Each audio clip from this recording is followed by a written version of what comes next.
Hello and good evening, good morning. This is a special edition. It's actually my 100th episode, and it's super special for me. Oh This is the Last wow! Monkey. It is, and I wanted this to be Yeah, this way. It's super special. So this is Angry Anderson or Gary. I don't know if he's angry or he's Sleepy angry. Anderson or what. Is he angry tonight? Or so sleepy.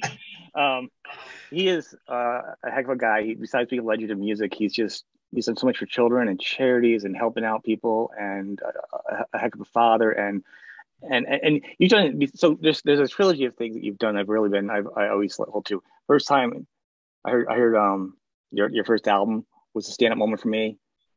You and Mad Max is like my favorite character. I'm gonna tell you, if I was you, I'd get that Mad Max costume, and every now and then I go out there and I'd be mowing my lawn with that costume on and kind of look over at the neighbors just to keep the neighborhood in check. You're out there, you're doing it. You got the extra head popping around the corner. You know, I asked George about the costume, and he said, "No, it's got to go in the museum." He said, "But if you want, I can have a replica made." And it was then I realised because in the film, all the cars, etc. yeah, Like people. I mean, when you think about it, if they're going to trash that many cars, so that might have about 2 or 3 rehearsals.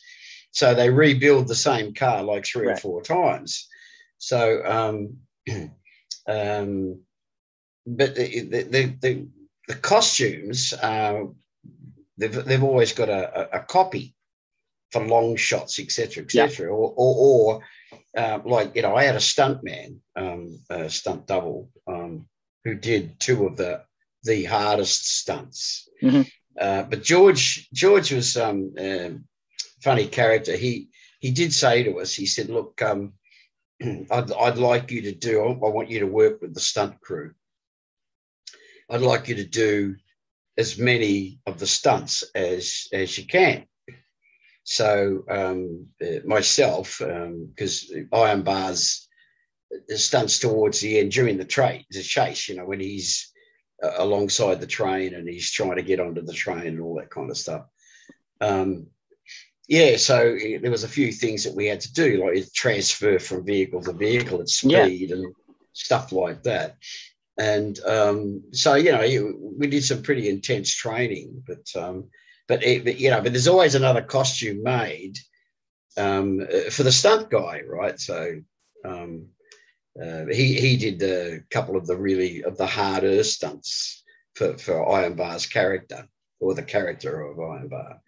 And but it wasn't as detailed as mine was. It just, like, from a distance it looked real, Rough, yeah. but so the costume, but he's kept everything. He's kept all the original cars, and even I was told by, we were talking, we just had in conversation, but there's in the scene in the first movie, hmm and the patrol car goes through a caravan. Yeah. Yeah, well, they kept the wreckage of the caravan. What? Yeah. Where's he So keeping that? That. he's got a couple of warehouses, Oh, okay. Yeah. collectively, like the area of a football stadium, or maybe even a couple. But he's got all the the vehicles and Wow. the costumes. Yeah, he's got the whole lot That is as a that is good. museum. Okay. But that would, to me, because I'm sure you hear the Mad Max on the line, but that if there's a character for you to be always known for in a movie, that's a good character, man, to get that. But Oh oh yeah, yeah. I would totally have the costume. I'd be mowing the yard. I'd be at the grocery store with it. That head would be you'd be walking. I'd be walking down the aisle like getting cereal, and then that head would be above the top, going over the other aisles. They'd be like, "What the heck's that?" You just see the top part of your costume. Angry's here getting his milk. Yeah. That would be the second best thing you've done. But my top favorite thing you did is it's been on the internet for like, I don't know, 15, 20. I don't know when it came out. It was probably, I don't know if it was an Australian piece they did on you. It was called True Stories. And they do like a little talk about you and your life. You were a single dad and you weren't doing music at the time. And it was talking about you. You were actually doing work and you were cleaning houses. Do you remember this Mm. piece? Yeah. And to me, that was the coolest thing you did. You're like, I'm a dad, I'm working, and there's no shame in doing any kind of work to anybody. I'm cleaning. The fact that you were cleaning a bathroom like we all do, There was no errors. And this is during a time of big rock stars. You were like, this is life. And I love my kids. I'm paying a mortgage. It's a good job. There's nothing beneath anybody. That was the most rock and roll moment ever. And the fact that during a piece, and this is funny, like during a piece, they were playing one of your heavy pieces with the Fast Eddie song, and it's like and the slide guitar. Yeah. And it was almost like the and they have you vacuuming with the music to it. It's kind of like the clean version of "I Want to Break Free," but it was like heavier. And to me, I was like, that is it. That is the best moment. So to me, that was one of the coolest things. And you saying, this is who it is, and that was a really stand-up moment as an adult, and to see somebody do that. So I applaud you on that one. I don't know. Thank you. I think that was that's cool. It was a very difficult time because, I mean, for a lot of reasons, because there was the opportunity to I don't think with the Tats at that time, the Tats weren't performing much together, but I was working with another band, a cover band, and a very, very successful.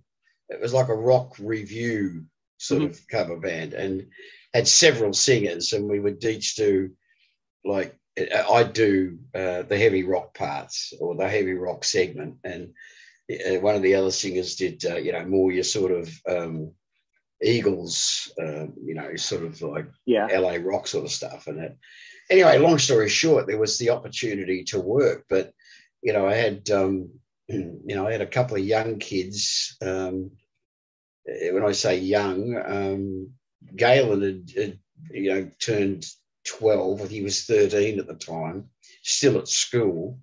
You had a house full. Roxy was still at school because she was like 17. And, I think you had a 22-year-old. I think 22-year-olds. I heard one of your daughter. I think that was what I heard on the tape. Yeah, that was a bit later. Okay. But yeah, when the marriage first broke up, she was 17 and Galen was 12, and they came with me because the court said that at 12, the ruling here is that they can choose which parent they want to live with. Oh wow! So it meant that I couldn't tour. Pardon me, because I had to be there daily for the kids, to get them to school, get them back from school. I mean, they had to have a safe environment to come back to, so in other words, there had to be a parent around. So yeah, it was a terrific. It's funny what happened, and it's one of the best things you've ever done. One of your best projects, your 4 best releases. I think. You being there for that, I mean, you know what I'm saying? It fills your whole, we're talking, music and love and it's all the commerce of, it's you doing that, being there for your kids and being a dad for your kids present. That's more important. That's more important than anything, as you realize that because you're a parent. Right. And there's nothing that, there's no choice to make. It's well, for some it is, and that's why I'm noting it, because for you to be like, I could be touring, I could be this rock guy, whatever, all over the world with your reputation. You could have gone other places and gone and done this. You're like, no, I'm going to clean houses or clean toilets, and first off, there's no shame in that, and because there isn't, and I'm going to take care of my kids, and this is what's important. That it was a choice. I mean, to you, it's not a choice. That to a lot of fathers, it's a choice, not even a thought. You want to do that. So to do that, and then back then, sorry, there you go. I've never had this happen. We're having a lot of troubles with our national phone carrier here in Australia at the moment. I'm going to blame it on the Sharks, though. I'm blaming this absolutely 100% on the Great Whites. My concern is we Sharks at this point, even where I live, they're attacking people like their knees, their ankles in the shallow water now. Yeah. I mean, first of all, I can be a surfer because you dress like a seal to begin with. Bill Burr's got a wonderful line there where he says, people are amazed that the sharks are attacking people in like a meter of water or less. And he goes, well, that's where all the people are. Excuse me, I got a pool, and I still look around the pool. Like, I agree with you. I'm going to tell you, I'm waiting to go to the beach, and there's a point now where you're going to be laying. You're not going to go in the water, right? You're going to be laying in the sand, and the shark's going to run up and just jump on top of you. Like it's or they're going to get in Ubers. They're going to follow you to your houses if you stop going to the beach. biggest fear. I mean, the ocean is like outer space. It's like wet outer space. You can't touch it. Absolutely. There's all kinds of things that we don't know about, you know. I think So one of the scariest moments. I'm not a surfer by any means, but like a lot of Australians, I own a surfboard, and from time to time I go surfing with friends that surf. So I'll go down the sloppy end because I've got a Malibu, and it's like 9'3", and so I can catch a wave that's like 6 inches tall. But I'll go down the sloppy end. But so I'm usually away from the other surfers. But when you get out beyond where the breaks, where the waves fall over, so you get out into the quiet water, deep water, quiet water, so you can catch the swell, right, as it rises up underneath you. That's the part that really, really rattles me, because it's deep water, and because most people don't realise, but when a wave is about to swell, it comes up, the water rises up, and then it becomes a swell, and then you look behind you, and there it is. So you start to paddle, and it comes up underneath you, right? So the water can be twice as deep in the wave as normal, particularly if you're going like as it breaks over a sandbank, like that's what creates the fall of the waves so you jump on it. So there's a lot of water underneath you, and when you're out there on your own, the only thing that you actually hear is the wind, because the water doesn't make any sound until it falls over, and then of course it makes the wave breaking, so to speak, or falling over. That's when it makes a sound. But when it's just pushing up underneath you, there's this amazing swell of water that just rises up, lifts you up, and it's a very exhilarating feeling. And you're giving me ammunition for a nightmare. Is what you're doing. Yeah. I wouldn't even hear the wind. All I would hear is myself crying, the whimpering of myself over the Jaws music in the back of my head. That I was about to say. Right. You hear then, curse that movie. You hear the dun, dun, dun, dun, dun, dun. That's what you hear as you're paddling to get onto that wave. And I remember years and years ago, I used to go to a coastal town that had that does have a very, very famous surf beach. But the beach, God, that's so funny. The beach is like miles long, kilometers long. Right? And so there's a lot of water out there behind you, like coming into the shore. And anyway, there's this one part where they break both ways, and it's a really, really popular spot. So for locals, and so we were all out there one time, and must have been in at least maybe 60 feet, maybe 100 feet of water underneath, at least 50 or 60 feet of water underneath us, because there's a huge big trough. You get out there and you catch the big swells as they come in, and I just saw this like go under the board, and I went, and like I said, I've got a 9'3" Malibu, so it's a lot of board. It's wide, it's very long, so it's very, very, very substantial in the water. And I just saw this thing go underneath me, and my heart just leapt, and my heart, because I was instantly saturated in adrenaline. Yeah. And then I saw it go past me again in front of me, and I could tell, I just sensed that there was something behind me. So, because if you turn around on a board, the board might tip and you'll slide off. So I had to try and turn around and look behind me, and I saw a fin break water, and I thought, I'm done, I'm gone. And the fin went under the water, and it went under the board, and it was a dolphin. And just as the dolphins were waiting, there was a pod of them. There must have been like 6 or 8 of them. And they were waiting for the swells because they love to surf. Dolphins love to surf. Okay. So they were swimming around me. I didn't realize there were several of them, but like, and they're big animals, like they're really big animals. They're still scary. They'll attack. They attack each other. Oh, yeah, one another, and they'll attack sharks, but they've never been known to attack humans. But anyway, so I look around and I see the swell coming. So I thought, like I knew it was a dolphin, so I was much relieved. And the one thing about dolphins is if there's dolphins around, there's no sharks. Yeah. Because the two are not compatible. They don't like one another at all. And then so I started to paddle, and I got my timing right. So, it swelled up underneath me. I knew I was going to catch the wave. And then all of a sudden, I look on both sides of me, and there's dolphins in the water, like 2-3 meters away. These huge, big fish surfing with me on this wave. It was just like fucking extraordinary. Yeah, you really went from a Jaws movie to a Disney movie. In 2 seconds in a story. Thank you. Yeah, well, the great thing about it was that sense of relief, mate. That the fact God. That I would have had to throw out my bathing suit. I couldn't. Mate. Well, I did, mate. I shit bricks. I just thought, like, I'm done, because I saw it go underneath the board. The water was so clear. But you still went surfing after that, though, right? Like you got your big windsurfing. Since then, you've gone out then. I mean, like, you guys in Australia go out, do it. Ugh. I knew there was dolphins in the water, so I knew that sharks weren't around. So I walked back down the beach, which was only a couple of 100 meters to where the others were.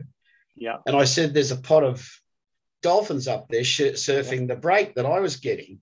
Yeah.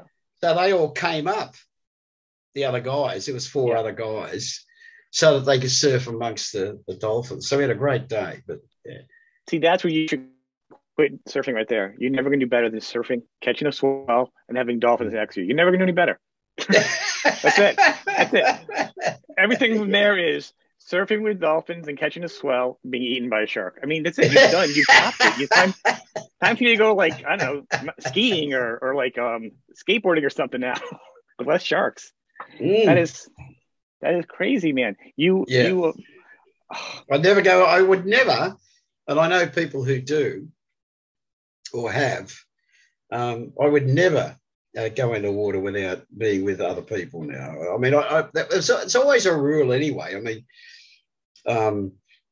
there are people that go out on their own, and it's a very foolish thing to do. But there's people that surf at sun up.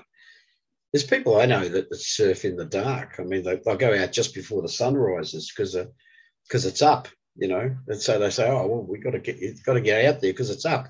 Until they make a surfboard with a shark cage on it, I'm not doing it. I don't know how the dynamics would work out with that, the whole mobility part. But no.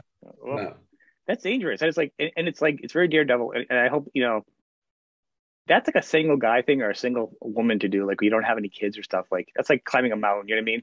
Like, to be a parent or a grandfather, to be like, that's really, really risky for that. That stimulus payoff is like, oh man, I think I'd rather be around and see my kids or my grandchild. I'll do something else a little more exciting. You know what I'm saying? You're pushing a little too much at that my point. Kids, I mean, my kids worry about me being on the bike, Well, that's a hard one too, but you have a little bit more control. There's no more sharks jumping out of the bushes and tackling you. Yeah, exactly. The last couple of times that I've been tipped off the bike has been because of careless drivers. Right.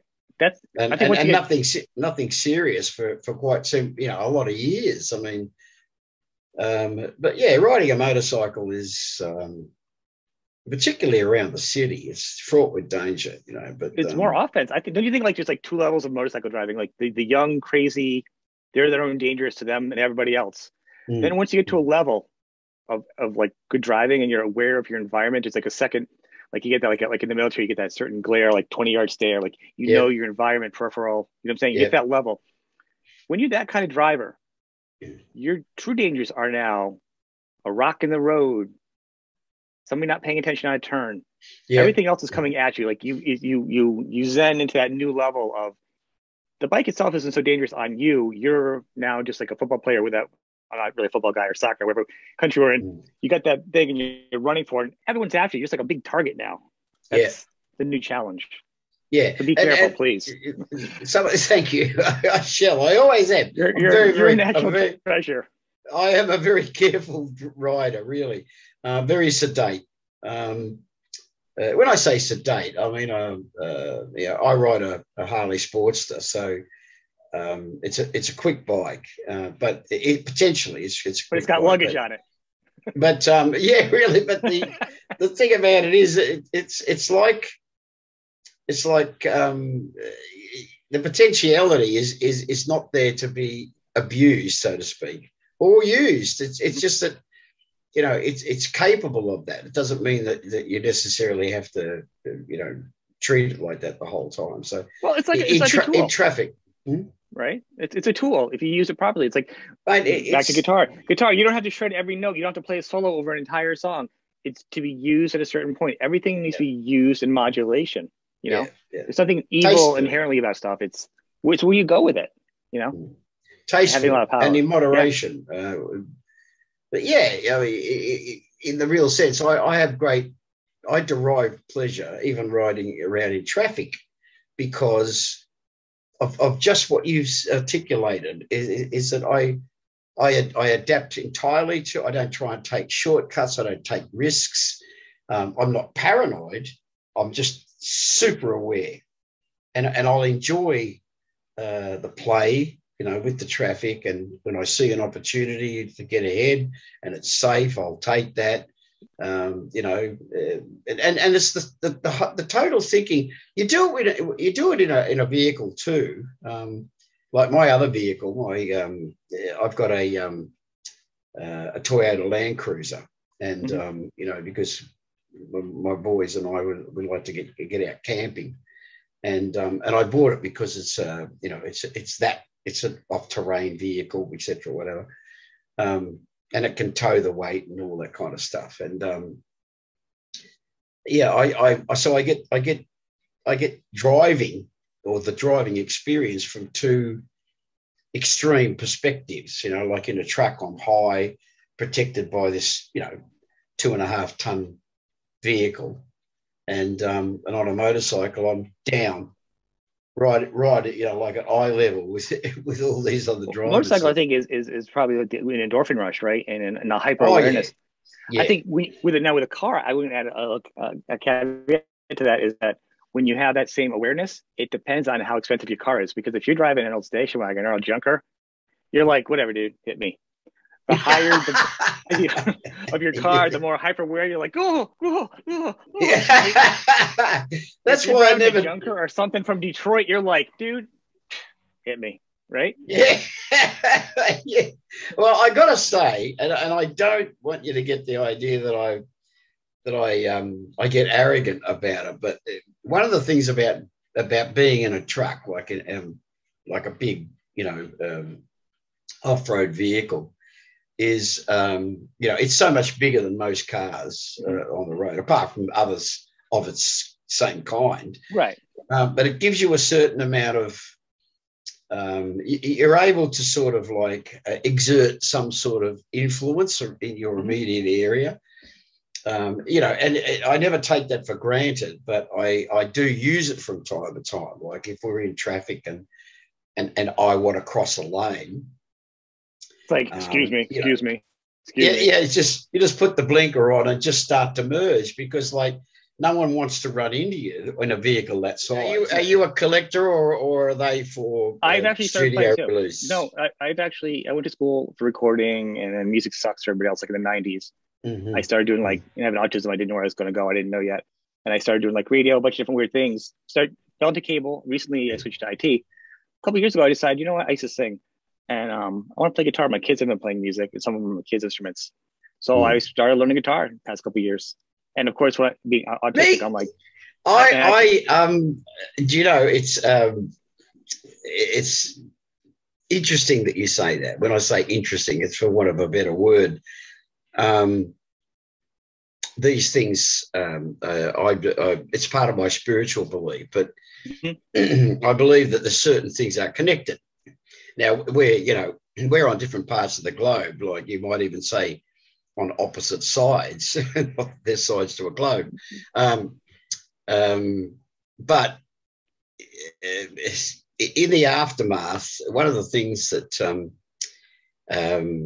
when my son was killed, one of the things that it brought very sharply into focus, which was a long-held belief anyway, and a practice, I might add, but pardon me, not anywhere near as a complete a practice in my own life as it could have been. And one of the things that disaster does, the aftermath, if you like, looking for. I'm so sorry for that too. I don't even know what to say, but I don't even know. I mean, that's another thing. I don't even know how. That's my biggest fear. So bless you, man. It's something that, you know, obviously you have to deal with day by day, and it's a forever thing. So it's again, it's a component of life. Going back to the philosophic sense, if you like, that I have of the spiritual grasp of my own personal life. You know, it's a growing, learning, educating thing, so that I endure and employ day by day. But one of the things that because my boys, my 4 children, my daughter is a beautiful singer, has never sung, has never wanted to. She spent years and years at talent schools, and she dances and she did drama, and never did anything with it. Just wanted to extend her artistic bent, if you like. But the 3 boys were all into contemporary for their ages, which is, you know, largely rap. And the 3 of them, Galen, the eldest, was more molded. His one of his biggest influences was Eminem, and which was lovely because he brought me, pardon me, because of my wanting to know about his music and you know, what drove him and what energized him, and et cetera, and we used to talk lyrics and lyricists. And I said to he asked me once, which was one of my earliest influences as a lyricist, and I said, well, obviously the blues singers of the 30s, 20s, and 30s and 40s, and but contemporary was Bob Dylan, right? Who captured my interest as a lyricist, because in the 60s, very early times with Dylan, the first things we heard from him, of course, were things like Times Were a Change and A Blowing in the Wind and things like that. And because I became a devotee very, very quickly. So I at a very early age got into his more complex lyrics. Anyway, long story short, Blaine, the middle boy, he's more of your R&B. He started writing again. Nice. And recording. Yeah, Galen's given it up and he's moved on. He's very, very good at when he did those 4 or 5 years of writing and performing and recorded and etc. Had a lot of his stuff played on local hip hop radio, and Liam, of course, was the real star. He had wonderful charisma on stage, and was a wonderful lyricist. But he committed less of his work to video, where they made their own videos, because they all belonged to crews, and they had a large crew which they all belonged to, and sometimes the crew would perform in, if you can imagine, 10, 12 guys that would break themselves up into 3 acts and book themselves into a bill, or, you know, they were booked onto a bill, and it was the same group of friends, but they became 3 different acts. So they would do the whole night, right? And then at the end, at the end there was this this wonderful cacophony of, like, you know what it's like in the old, what they used to call it, free falling or whatever, and they'd all be on stage and sharing the vocals. It was quite an experience. But anyway, getting back to what I was about to say, I had toyed with playing guitar my whole life. I was going to ask you. That's going to be one of the questions I was going to talk to you about too. Is your guitar, because you can't touch it Yeah. and then go away and then never touch it again. No, I've always had a guitar. Well, I've always I was had going to ask you. guitars. Yeah. I even had an electric guitar for a while. Back in the early days, but I was never much of a player, and I'm not. I'm not naturally gifted or talented as a I'm not guitar either. I'm not player. either. And it doesn't matter, does it? It doesn't matter. It's No, awesome. no. It's awesome, right? You play your 3 cowboy chords that you're horrible at. And you're like, this is the best thing ever. I'm like the rock star. Rock star uses a joke, but you know what I'm saying? On my bed, maybe hit 3 chords right. And I'm like, yes. Yeah. Emotionally satisfying, because let's face it, music is the commerce of emotion, right? Oh yeah, yeah. Well, So it's like I a hug for inherited music. Liam's acoustic. I've got an old Yamaha jumbo, and Nice. a beautiful sounding guitar, absolutely, because it's one of the original Yamahas. So it's about 30 or something years old, and it's really lovely. But Liam had bought himself a 3/4 size Fender. And which again, it's a completely different tone, and it's quite it's louder compared to the Yamaha. But anyway, having said that, what it brought sharply into focus was that it's something I've always wanted to do, and I actually bought him a whole lot of equipment, as I did with the others too. But Liam wanted a keyboard, so I bought him a Yami piano. But it's got a synthesizer in it, and it's got all the sounds and everything in it. But it's a piano, so it's a quite a big scale as a keyboard, as a length. What I've done is that I've put myself to task as part of my honouring his memory, of course, but also part of my, I suppose, in a sense, healing. And so I've gone back to playing guitar, and I'm having tutoring. That is so awesome. I'm so happy to hear that. Yeah, and I thank you. And I find that like all these years, I sometimes I'll sit here and I think to myself, because we all have regrets of one kind or another. Right. I think, well, if I'd have been playing all these years, I'd be really, really good now. But I'm still getting that joy that you said about, like, some days I'll sit there and my changes, and I'm very rudimentary at the moment.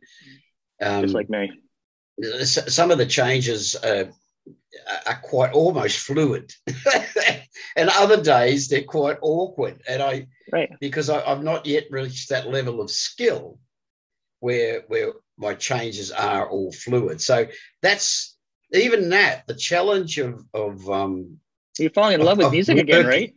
Don't you think? Like, don't you feel like you're falling in love with music again? Like, when I got hearing aids, I fell in love with music. Like, I'm always falling in love with music again, which is one of the best first loves.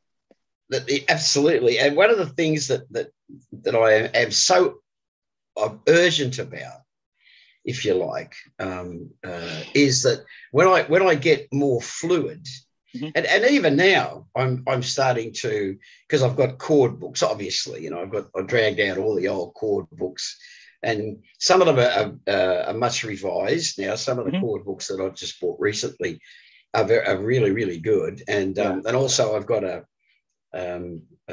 Teach Yourself Guitar and Keyboard app on the iPad now. So you do the Ultimate Guitar one. Have you been to that site, Ultimate Guitar?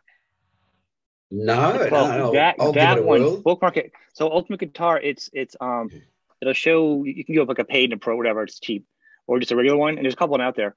You type in the band, say a band like Rose Tattoo, no, or seriously, but like any band you put in right there, and people have submitted their own versions, like to be professional versions of it, of links, and all the tabs are in there. And then on the bottom part, it shows where the fingers should be also, and it'll play like a MIDI version of it. So it kind of has you covered at our level. Wow. You what was it called again? It's called Ultimate Guitar. Maybe you and I can busk on your next tour across America, right? we can do old school stuff, right?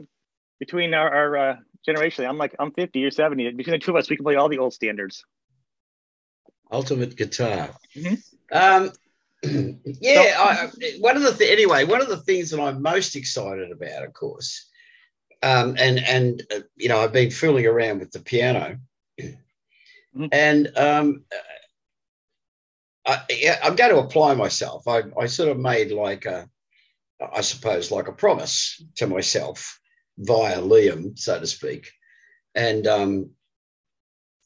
I feel like because I believe that the energy force of him has gone back to where from whence it came, which is the cosmos, if you like, the divine energy source that drives. I'm totally with you. All life. So I'm imbued with that now, and I have this. Anyway, I'm sort of placing my fingers and I'm playing chords on the piano, or as I'm trying to, like I said, trying to get fluid with my changes on the guitar, and I'm hearing the strings sing. And I'm thinking to myself, I'm thinking ahead a year. I can't wait when I can start forming patterns. And I am doing it now. I'm starting to sing melodies just over the simplest of chords, like the A's, the E's, whatever. And I think to myself, very, very soon I'll be able to start writing, but I'll write the music and the lyric. Whereas awesome. I've always worked with. So for me, at my age, it's like I'm in the last years of my performing life, part of my career, but I'm about to start, which is great because it proves that like life starts whenever you want it to, or like in a sense, like philosophically speaking. Yeah, I agree with you. And to me, like I grab the guitar, I'm saying, I'm not going to just learn how to play it because I wanted to play with my kids. Of course, my kids won't play with me, of course, because they're just too cool, right? That's the gift. If you get your kids to play with you, I'm like all these lessons and everything. Like there's an amp. I got my daughter from 16 wanted a nice amp. For her 16th birthday, she wanted a bass amp playing the Pixies "Where's My Mind" on piano at a church thing. We're not part of a church, but it was a function. Does she play bass? She plays bass. I have a daughter that plays bass. Fantastic. And keyboard by ear and acoustic. That's her tan acoustic, and then the basses are hers. I'm one of the people that said quite foolishly when it first started, after about a year or two, I said, I'll give it 10 years. Well, you got last, everybody. I thought it was going to be like disco. I thought it was going to be like another fad phase, and it would, and from time to time it would be like now. I learn, I listen to, like in the car, so to speak. I'll listen to Donna Summer and like the disco era of my. Remember back then? Did you listen to it back then? Do you find old stuff that you felt was really schmaltzy? Now you get in the car and you're like, that's cool. Air supply. You're like, yeah, I get it. Yeah. Like, Boss like, Gags. it's a whole new thing. Right. Yeah. Like singer-songwriters are really chunky to me right now. I'm really just digging. I'm going through a phase where it's just like. Absolutely. I mean, I was so enamored with Boz that I went out and found a brand new pressing, like an album. Yeah. A brand new one. I mean, when I say brand new, I bought it at a garage sale.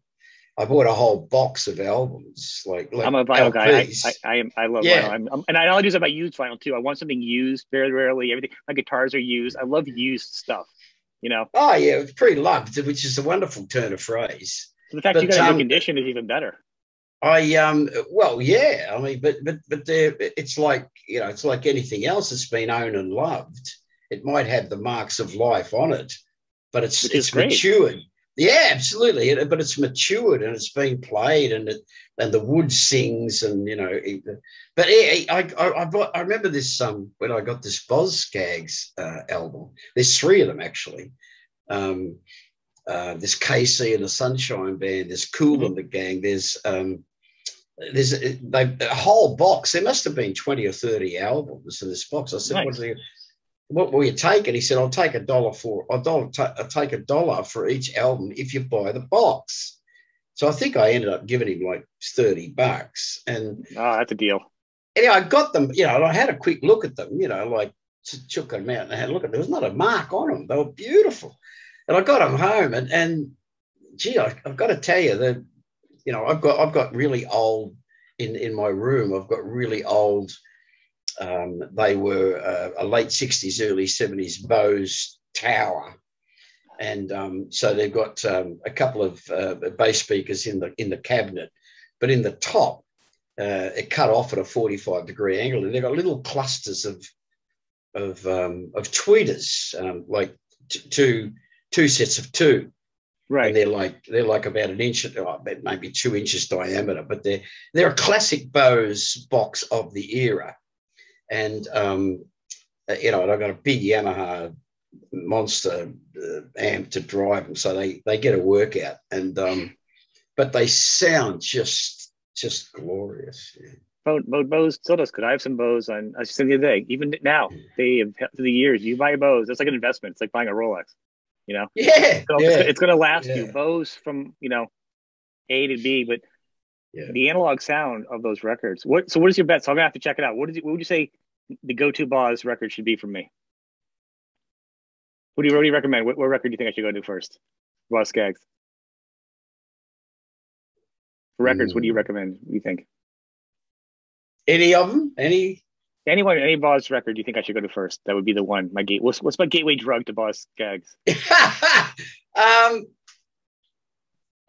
Just trying to think of the one. I think my favorite. It's got a pale blue cover. What's it called? I can Google it. It's always fun to ask people off the top of their head because you really get because it depends on the moment. As far as yeah. I could never tell you. If somebody asks me, I'd be like, "Damn you! Don't you dare ask me that question." My mood changes every 10 minutes. You know what I mean? My top 10 goes like literally 5 times a day. It changes. Oh, absolutely. Yeah, but one of the best, of course, very biased about the subject, but I think one of the best sounding albums, like as a pressing, still to this day stands up, and I play it often, is Sgt. Pepper's. The Beatles, George Martin just did it. I mean, that's just how it goes. What they did, and I've watched absolutely endless videos and documentaries on the Beatles, because there's just so much material. Fan, and their collaboration. There's a beautiful set of interviews with the four of them, and talking about working with George Martin, and of course then they talk to George Martin, and to hear them talk about how they linked up two tracks, and how they linked up, and how they've started running tapes backwards and doing all this stuff. You kind of think to yourself, like, yes, I mean, they still use the techniques. I mean, they've streamlined and made the techniques so sophisticated these days. But in those days, it was a matter of, like I remember Mark Evans, who plays bass with me now. Mm-hmm. He was because he's he for many years he ran a guitar shop, and I think it was one of the things that he did once he got his payout from AC/DC. I think a couple of things that he did were really smart. Was that he bought real estate, and the other ones was he sort of set himself up because he's a guitar aficionado. It's amazing the knowledge that Mark has. Oh, really? That's extraordinary about guitars. And he still now works in the shop as their main buyer. He can tell you, it's like he can tell you when the model changed and when they changed this model, they changed the machine heads, and then the nuances get deep on that. They get so deep on that, those nuances. Yeah. Oh my goodness. But his knowledge just goes on and on. But he's quite a remarkable guy, Mark. He's a very and I don't mean to sound condescending, but he's a lot of people think that he's a bit of a bullfig from from the suburbs, which we come from a very, very similar background. We both grew up in Melbourne and, on the tough side of town, so to speak. But he really is he's not just smart, he's intelligent. And, it was wonderful to see him come alive, because he'd been playing around for years. He'd been playing in a blues duo for many, 20 years with a very famous or well-known blues artist here in Australia. And actually, who was the singer, the connection goes way, way back. Peter Wells, who started Rose Tattoo, was a bass player in a band called Buffalo. And Dave Tice, which was the singer for Buffalo, was Mark Evans's duo partner for 20-something years. They used to do like a blues duo, because Mark's a very good acoustic guitar player, and he has a wonderful collection of acoustic guitars. Really, really beautiful. Like he's got two of those. The big blonde Mickey Mouse model that Elvis used to play. He's got two of those. Two of them. What original? One and they Jeez. and I can't handle one. And they both sound different. That's the beauty of even today they still hand build guitars, obviously. They do. But that's why I love going to a pawn shop. The red one back there is from 1983. It's an Aria Pro from Japan. I mean, I got it for, I don't know. Actually, I think I bought a secondhand from somebody an online paper we have here in the U.S. called Craigslist. And I know the guy never played guitar. I didn't even know the history. I got it. It felt very shady when I picked it up. I got the guitar. He gives me the plastic bag, and I was like, I held it up. I'm looking at the neck. I'm like, I asked him a few questions. I don't think he's ever played guitar before. I was like, all right, time to go. Here's my money.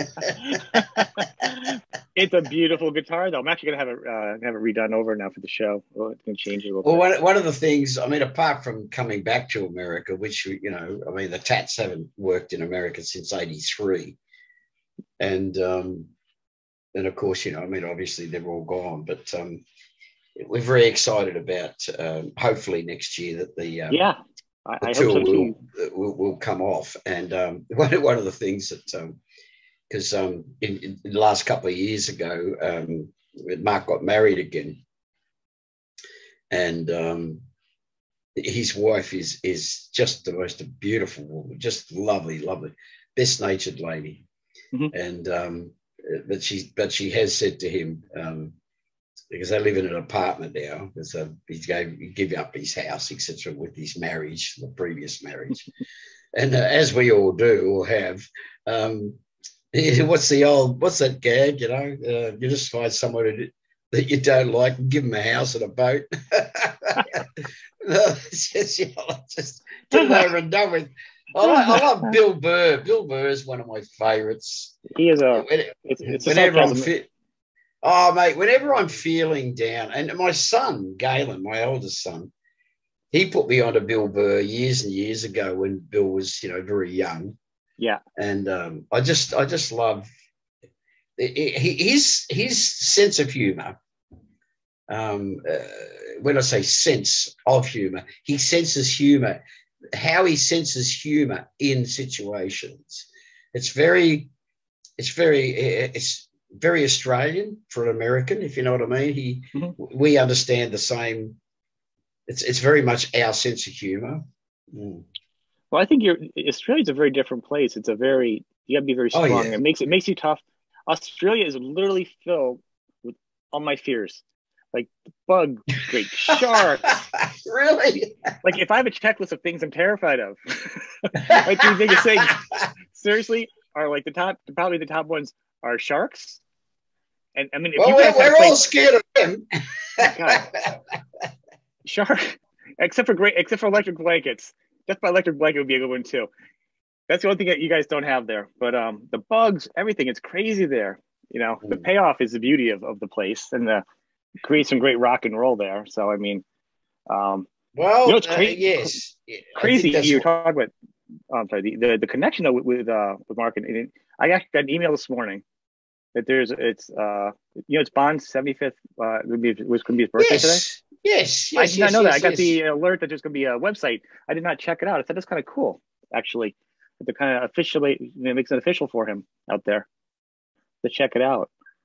Yeah, I just the other day, someone, I mean, these, when you say there's go-to people, so to speak, it's only because of our association from the old days. I mean, when I mentioning Mark before, when I first met Mark, it was just after Phil had joined. He'd left Buster Brown, which was the band that Phil and I were in, and Geordie was the bass player who took over from Ian in the Tats.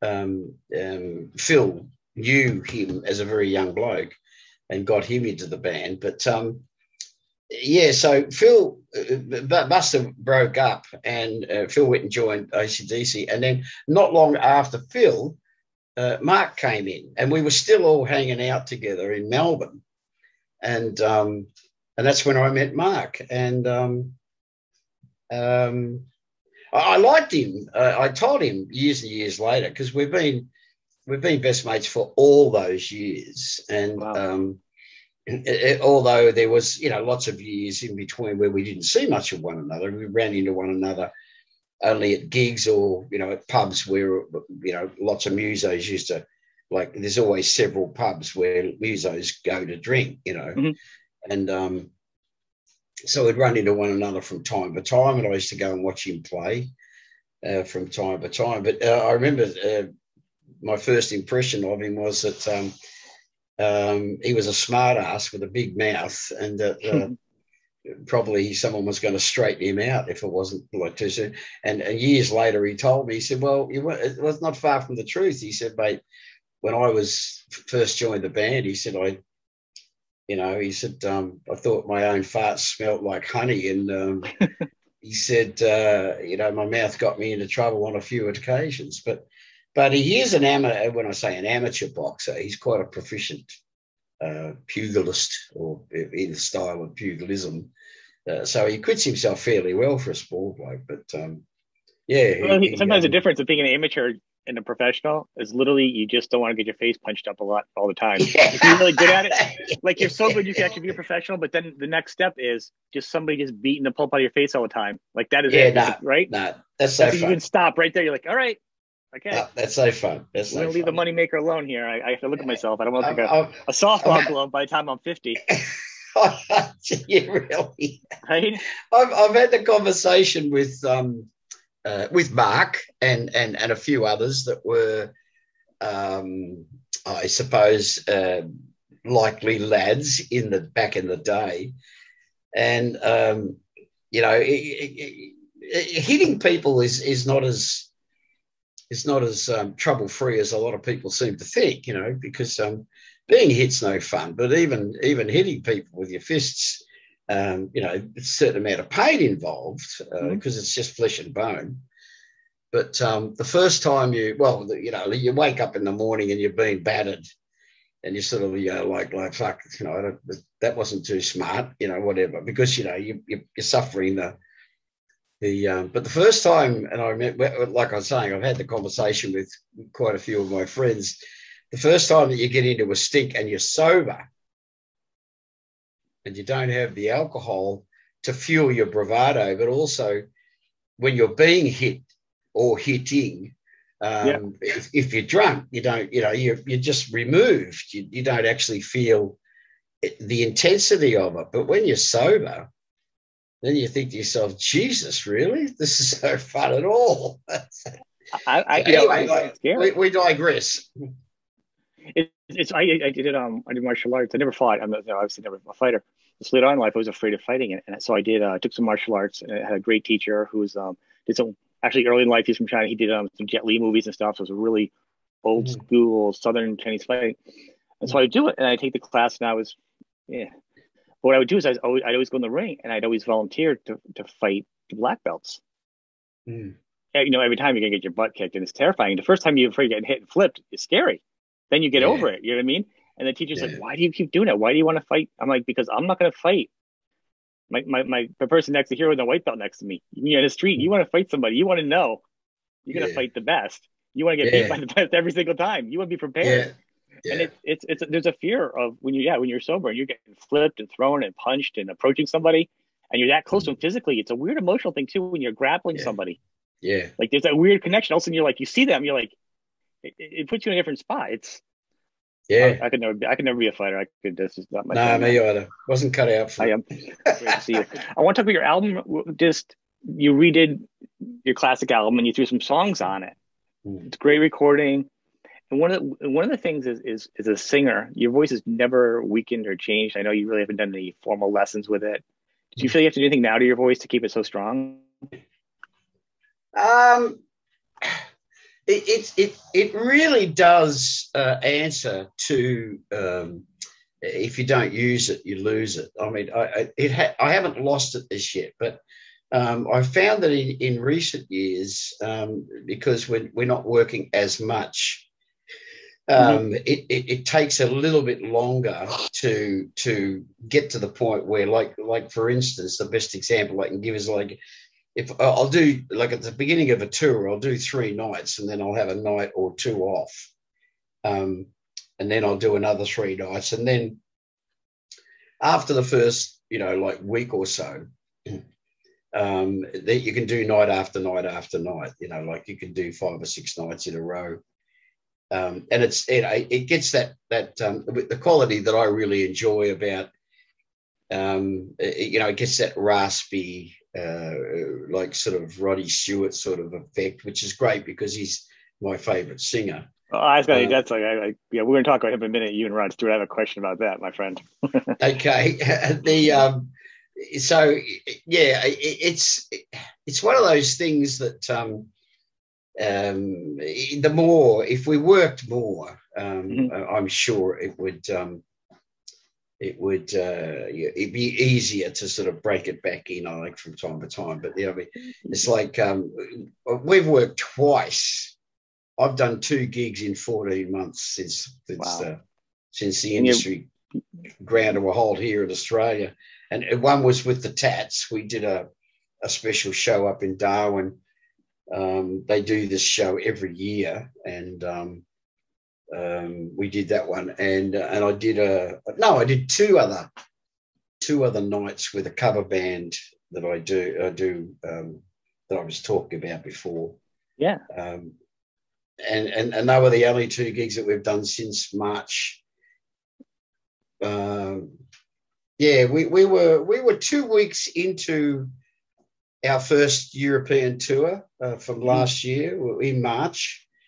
And I think we were sort of like about, maybe 3 or 4, maybe 5 gigs in. And we're in Oslo, and they said, they're going to close Frankfurt Airport. They're going to close all the airports in Germany.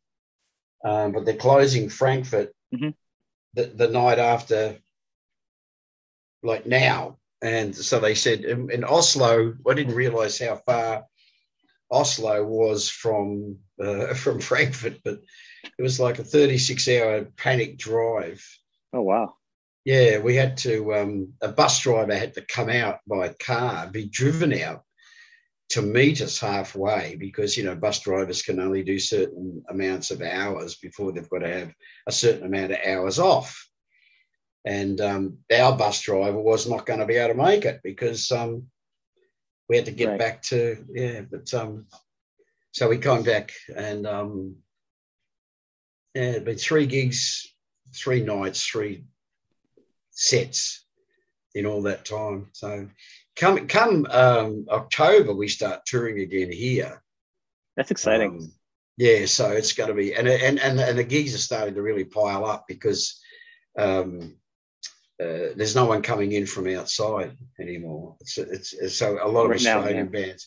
Yeah, a lot of Australian bands are getting a lot of work, which is really good. That's really good. I think, and then hopefully 2022 you'll be coming stateside. Well, that's the plan, and the dates have been released, all in good faith. So we're going to do the Monsters of Rock cruise again. We did that a few years ago, a couple of years ago, or 2 or 3 I keep years ago. thinking about that. People keep talking to me. I think I'm going to have to do it. Even I'm going to have to fight my fear of crowds and sharks. Seriously, it's a big mate. It's a big ship. You're right, safe. But then it's people, right? So then you got crowds of people. Yeah. Sharks. The only thing to make it worse is if my bedroom, or whatever they call the little docks, had an electric blanket. That would be it. That would be over the top. That would be too much. But there's so many good acts on there. It really feels like I'm going to have to just take the it's to see it. It sounds so good. Oh, mate, it's the most fun you can have standing up. It's really, really a lot of fun. Yeah, we've done tours here out of Australia, up around French Polynesia, what they call French Polynesia, but we did one for Wacken because the guy or the guys, the company that runs Wacken, Thomas Jensen, who was he and a couple of mates started Wacken. Well, Thomas manages us through Europe, and they started the rock cruise up there, so we did that a few years ago now. That was a huge amount of fun. But the one through the Caribbean, as Americans say, it was absolute hoot. It was just such a good tour. Yeah, you should do it. It was fantastic. I'm gonna have to do it. People keep talking to me, and it's finally a reason to go on a boat for me, I guess. You know. I got to see live a band that I hadn't seen for many, many years, which is an English band called Choir Boys. And, I love them. I've never seen them live though. Oh, fantastic band! Yeah, great band. Another great voice. Another great raspy rock voice.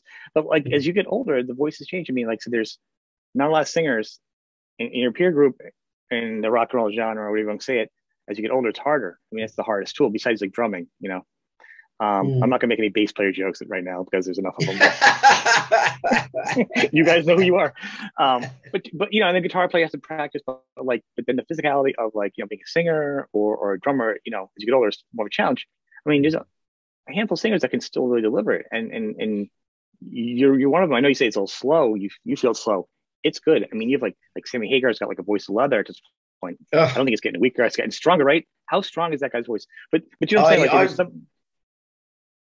I remember saying to Angus, I hadn't seen or spoken to Angus in 20 or more years.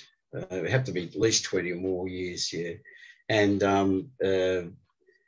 he was out here, visiting family, and when Guns N' Roses were here.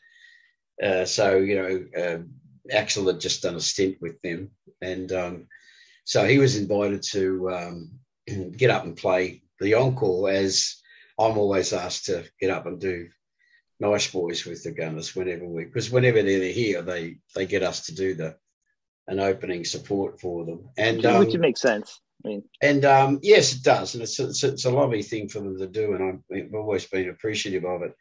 But so I caught up with Angus backstage, and we hadn't spoken for 20 years or plus, and anyway, it was great to catch up, and I remember saying to him, I said, when you were thinking about singers, way back in the day when they got Brian, or particularly when they got Axel, I said, did you ever consider Sammy Hagar? And that's brilliant. That is a brilliant thought.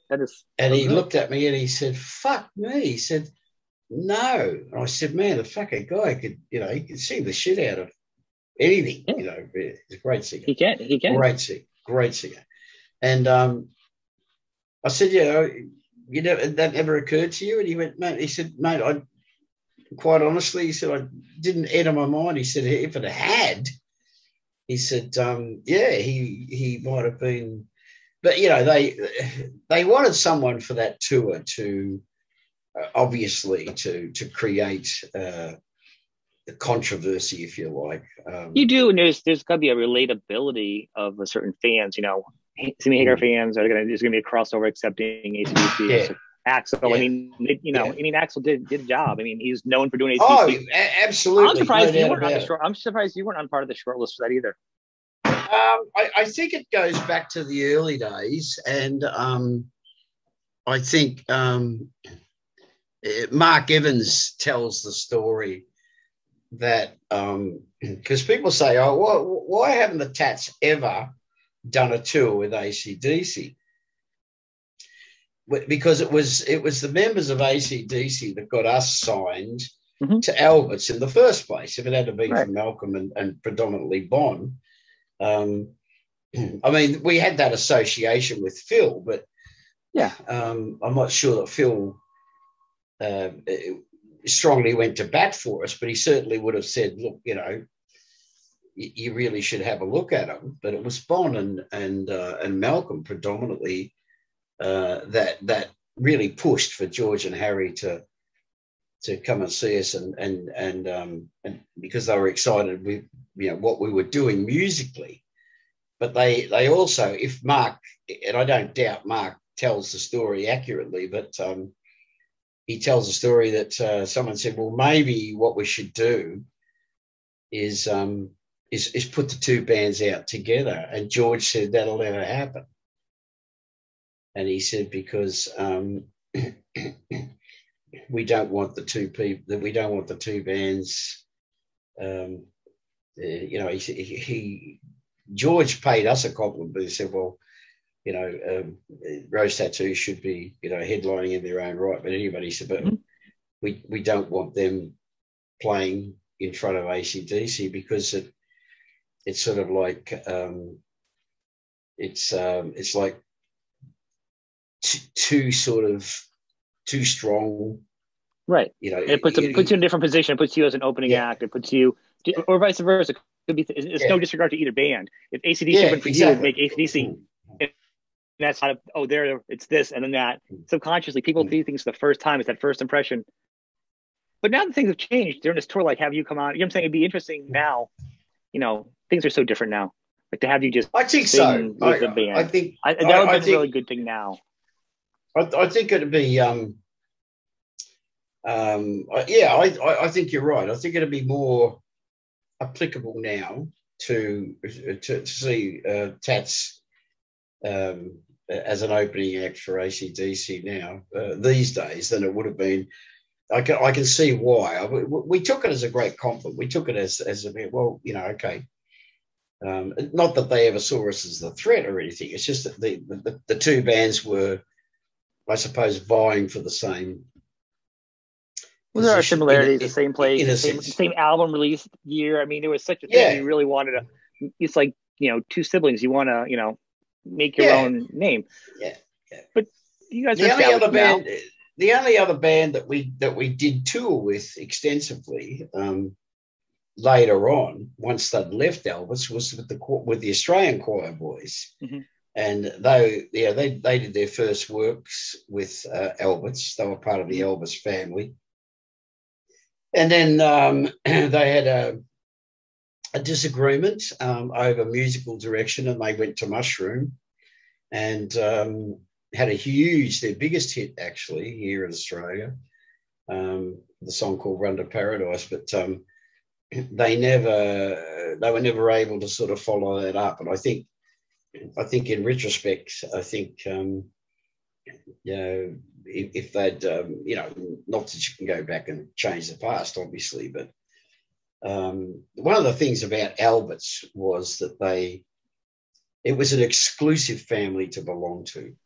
And that's why we used to call ourselves the Albert's family.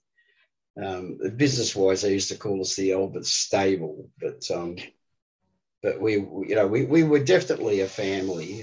But there was, ourselves a band here called the Angels. Yep. There was AC/DC, the Angels. There was Rose Tats. There was the Choir Boys, and there was a couple of outfits. John Paul Young, pop singer, which George and Harry wrote for, and Stevie Wright, who was the singer in the Easy Beats. They wrote albums with him, for him. And there was a trio. No, they were a quartet led by the bass player singer called the Ted Mulry Gang. and they were a pop band too, but we are very, very successful bands here in Australia. But we were all part of that, the Elvis family. Now, when you say stable, it almost sounds like, you being part of stable, it's like, oh, it sounds like you're like the pool boy for a rich woman. Angry Anderson is part of the stable. Here comes Angry, the pool boy. Miss Judy, she could have me every hour of the working day. That's awesome. You were so funny. What I love on this album, and really two things. Before we wrap up, for at least for today, before we lose our freaking interconnection, there's the Sweet Love. You have three. So you had the album's great. Your voice sounds great, but Sweet Love, I hear basses. I hear early Rod Stewart. In that, I hear, why isn't he doing a Rod Stewart compilation of old basis songs? Your voice is so good. It would be so fun to have you do some old songs like that. I have just launched, but we've been held back by COVID. After 20 years of planning and promising, I've finally launched the Angry Anderson Band, and it's musically, it's a bunch of younger blokes. It's sort of like, none of them are sort of over their 40s, late 30s into early 40s, and they're a band that opened for us. We share the same management.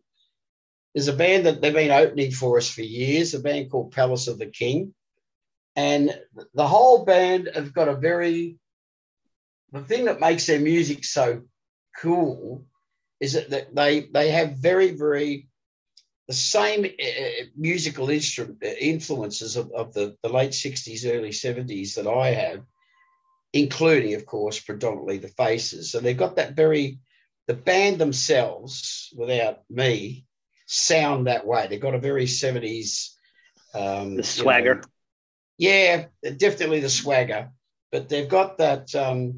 the guitar sounds, and they affect that influence on stage. Like the way they dress, they're all long haired. They wear flares. They got that very sort of like. There's a keyboard player in the band, and they got a sort of like a Spencer Davisy, Stevie Winwood thing going on. We've jammed on things like Mr. Fantasy and. Can't Find My Way Home and things like those are great. Mr. Like Fantasy can be a long song to play. It's a long song. Well, and that's a great thing too. That's another part of the 70s vibe that they've captured as the jam, which the Tats have always had. The Tats have always been live. They've always been a jamming band. So, pardon me, sometimes songs, become elongated because of the jamming, component. But so we did while they were opening for us. I rehearsed a lot of stuff with them. When I say rehearse, we did sound checks, and we did Judy's Farm. We did sort of Picture Tells a Story and Stay With Me and Maggie May. Songs like Cut Across Shorty and that's what I'm talking about right there. So they know all that stuff, and that's the sort of material that we're going to do as the Angry Anderson Band.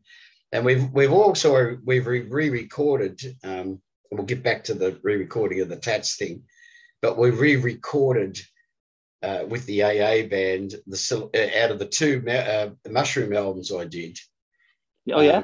We've taken the best songs of both and done a new re-recording of the album.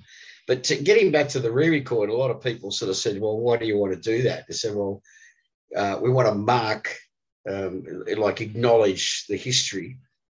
And I thought the band that re-recorded those songs, it was the right band, right chemical, organic chemistry lineup to pull it off and not just be a copy, right?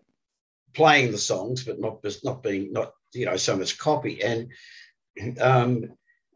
the reason that I wanted to put Sweet Love, Snow Queen, and Rosetta on the album, because they were three of the original tracks that were presented to George and Harry for the original album. Wow.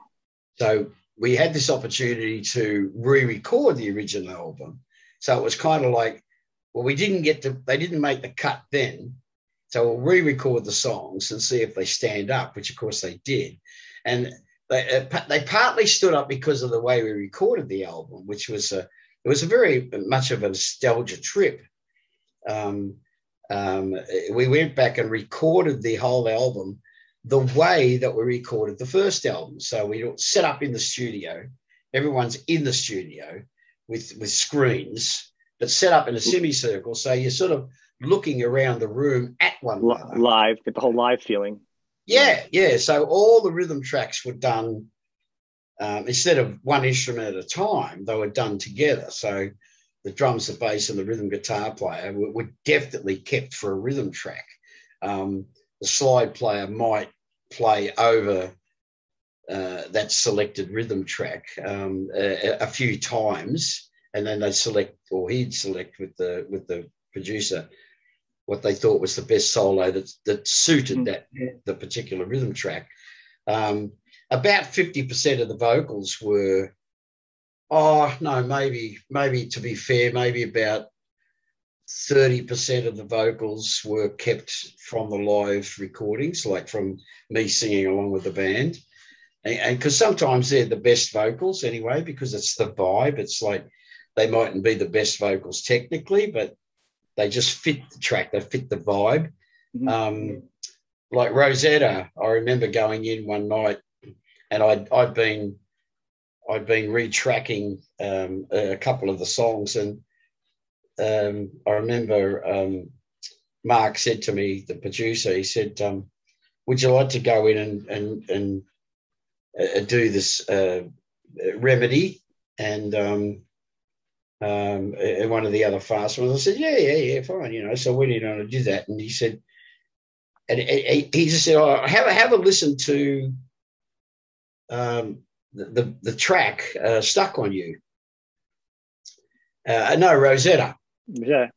And he said, have a listen to Rosetta. He said, are you happy with what you did? And I said, yeah. He said, and because you got to remember that Mark Opus was trained as a teenager, as a cadet, by George and Harry. So he knew all the tricks. Yep. So I'm tired. I've sang most of the day.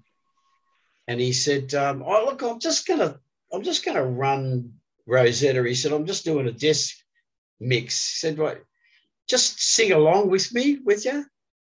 And that's how he got the vocal for that. Because it's, he tricked you with a guy track, right? It was an old George Young. Yeah. Like just sing along, mate. Just sing along, see what you can do with it, But I'm going to be doing a desk mix while you're doing it. So you're under no pressure. You think you stink. That's my motto, man. Right? Yeah, and you just sing the track. And anyway, I came back in, and he's sitting back like this, exactly the way George used to. I do it too. Like. And George used to just sit there and he sort of rock back and forward in the chair and he'd go, what do you think of that, lad? And I said, oh, yeah, that's not bad. He goes, that's the fucking one. Well, I can't do the accent, but, but, yeah, I walked back into the studio and Mark looked at me and he had this big grin on his face. And he said, that's the one. That's the one I was after. And I'm going to say beyond that, the production, I always listen to production. I love the production on this. It feels Mark's live. It feels this is I don't buy a lot of albums on vinyl past a certain timestamp, because I'm 50 and get off my lawn. because of that, right? So because most things don't sound that good, this would be. I haven't gotten on vinyl yet, but I will be getting this on vinyl because the sound with Bose speakers on vinyl. Yeah. It sounds magic to me. It's fat. Because of the production. Fat. Yeah, it's fat. Analog. It's got a warm. It's raw. I feel like you're right there. I mean, you are right here. But when I listen to it, I feel like you're right. I have so many This images of you between the surfing and everything else now in my head. I have so much angry images in my head right now. Yeah, but this is the best part of the story, right? So Yeah. when we come to do the album, George is gone, right? So, but Harry's been very, very ill for quite a few years. Yeah. That he's getting on. So anyway, Mark sort of says, we say to Mark, because he produced the last band album, which is Blood Brothers. Yep.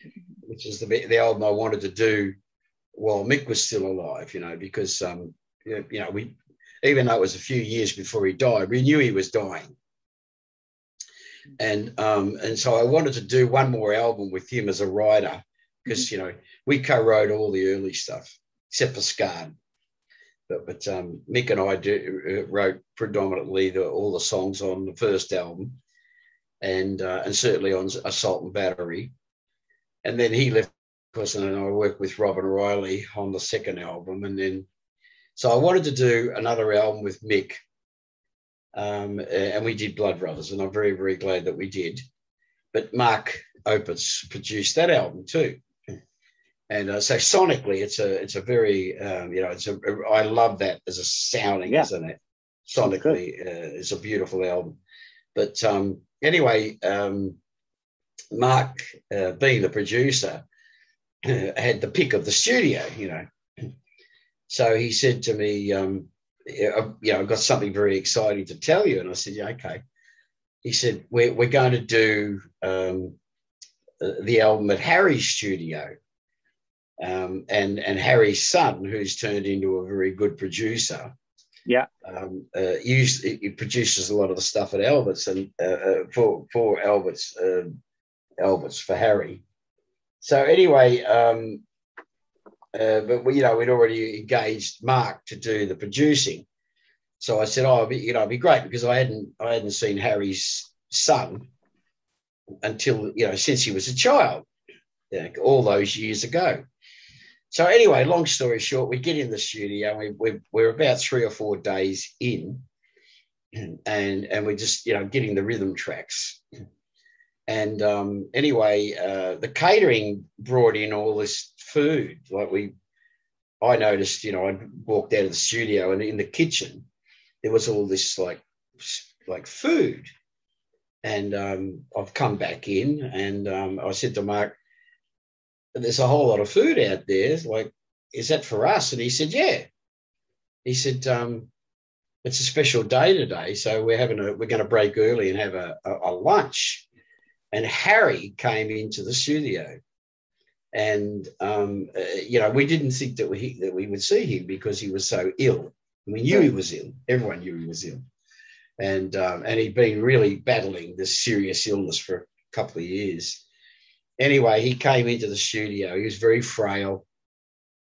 Came in with the missus and his son, and had lunch with us. So, it was fantastic seeing him. There wasn't a dry eye in the house. And so at the end of the lunch, we just said, look, So Harry says, so what are you doing this afternoon? And we said, well, we weren't going to do anything, because you're here. And he said, well, seeing I'm here, he said, let's go in and have a listen, right? So we go into the studio, and he sits back on the couch, puts his hands behind his head, and he said to Mark, Mark, play me some tracks, So we played all through the tracks, and he said, and it was anyway, the point I'm trying to make was all of a sudden we went from what was it? What was it? Must have been 19. I think we recorded it, or 18, whatever. But so we went back, boom, to the 70s. All of a sudden we were transformed, transposed, and there was Harry. Yeah, the only thing, of course, that was missing was George. But there was Harry, and he sat there, like this, listening. He said, So then he puts his hand out, right? So, and someone gives him a guitar and he starts to play, and he said, I'm hearing this here, and it was like, bam, like he wasn't ill anymore. He wasn't old and aged and like frail. And we were just we went back like 30 years, 40 years. And it was like, he started to say to Mark and the band, he said, well, just go in, just for me. And it's exactly like he used to say back in the late 70s and the 80s. Just for me, just please an old man. He said, just like, play it like this, like that. And the guys went back in there and played it. And it was fucking,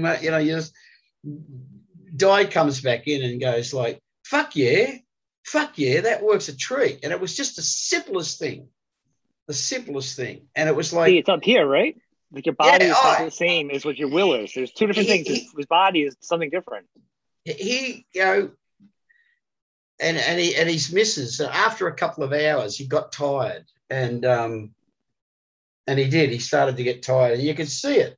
Mm-hmm. But he didn't want to leave. He like a little kid that wants to stay and watch TV, and he's falling asleep on your shoulder. He just wanted. The band were recording. He was the producer. He wanted to. It was just a beautiful moment, and in the end, like his missus says, Harry, come on, man, you're tired. I got to get you home. And he did. He said, yeah. He said, I might come back tomorrow, fellas. And is that all right? And we said, oh, fuck, Harry, come on. It's your studio. It's your band. Because him and George built the band musically, as they did of all the bands in those days. And it was just a beautiful moment. And he left, and I just sat there and cried. Mark and I were the most emotional because, like he'd spent so many hours with George and Harry recording with AC/DC, those first early albums. And, so we all both had this connection with Harry and Bob and Di and Jackie Barnes, the young drummer that we were using on that album. They'd heard of these stories about this legendary guy, Harry Vander, and he delivered. Oh, mate, it was just like, yeah, exactly. It was just like, like I said, transposed. We've like just, boom, went back in time. It was just fucking a magic moment. And then I remember Mark saying, do you feel like doing anything else? And I said, no. No, just fucking Harry's gone now. Like we're all going home. Like it was like nowhere to go after that. That's the high point you leave on. You always got to leave on a high note, right? That is. Yeah, he didn't come back in the next day because he was too tired. But he came back in the day after that, and by that time we were tracking solos and vocals and stuff. And yeah, it was just beautiful. It was a wonderful, beautiful moment to. That is a great memory. And he said, so like that's all he always did, that to make it the emphasis. I go, well, so when do we start work on the new album? I said, I'll let you know, Harry, when we've got the songs. And he said, yeah, look forward to it. He said, I'm definitely coming in. He said, well, we're going to do it here, aren't we? Like, we said, well, okay, yes. Of course. Yeah, of course. Awesome. Absolutely. Yeah. That is a great story. Thank you. Thank you for sharing that memory. That is really special. That is a good, that is great. Thank you for taking the time. Thanks for being here. Mate, I've enjoyed myself immensely, Sean. I do too. I could go for hours with you. You did talk about maybe we'll catch up again, so let's do that.